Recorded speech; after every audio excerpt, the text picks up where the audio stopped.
Some people explode. Others just don't. And it's not because they feel less. It's not because they're calmer people by nature.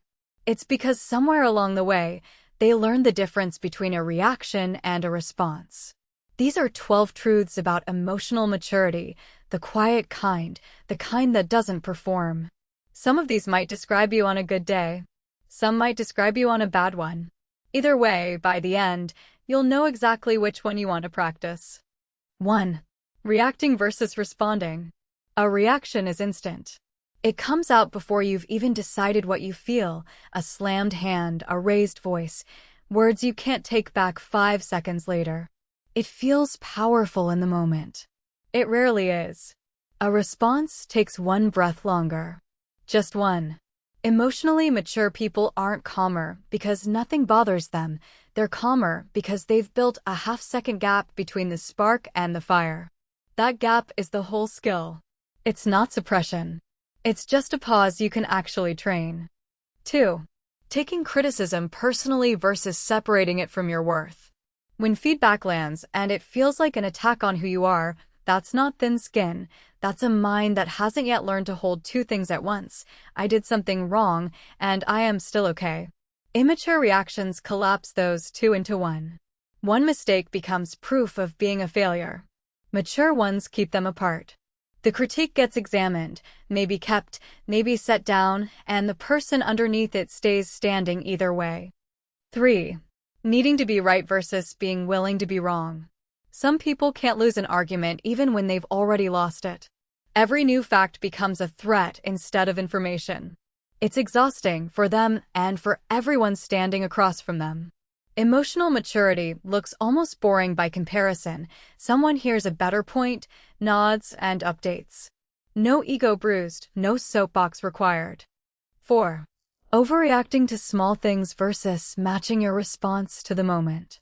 A spilled cup is not a crisis. But for some people, it becomes one because the anger was never really about the cup. It was already there, waiting for something small enough to blame.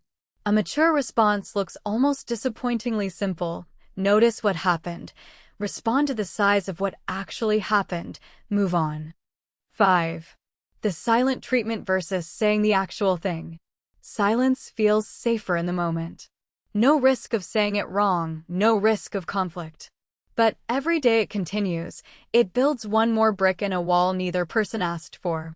Saying the uncomfortable sentence directly, calmly, plainly is harder in the moment and infinitely cheaper long-term. 6. Making a scene versus processing quietly first. There's a version of being upset that's really asking, silently, is anyone watching me feel this?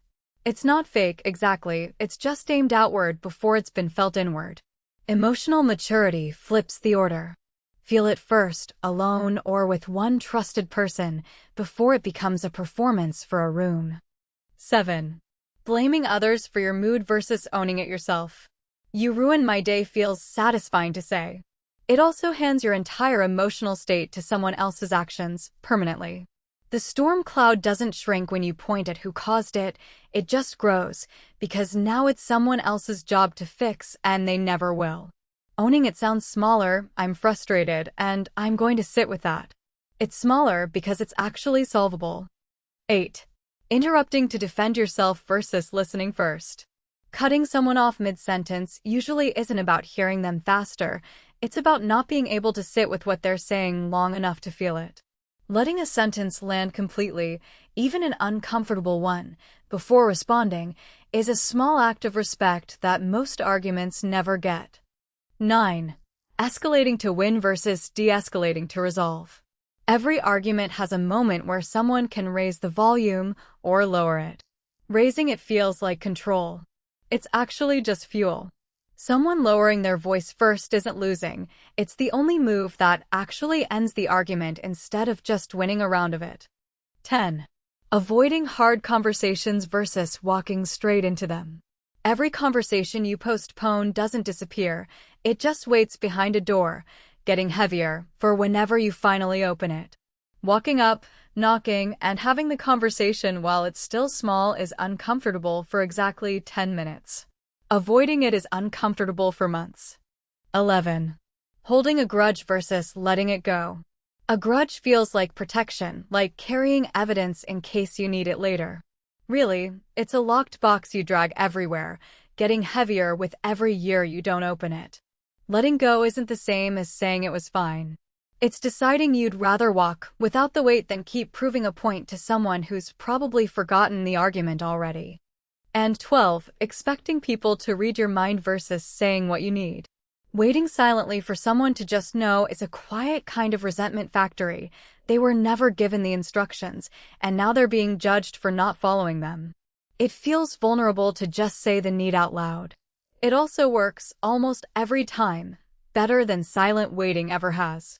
So, 12 truths. Reaction versus response. Criticism versus perspective. Being right versus being honest. None of them are about becoming a robot who feels nothing. They're about the half-second gap between feeling something and choosing what to do with it.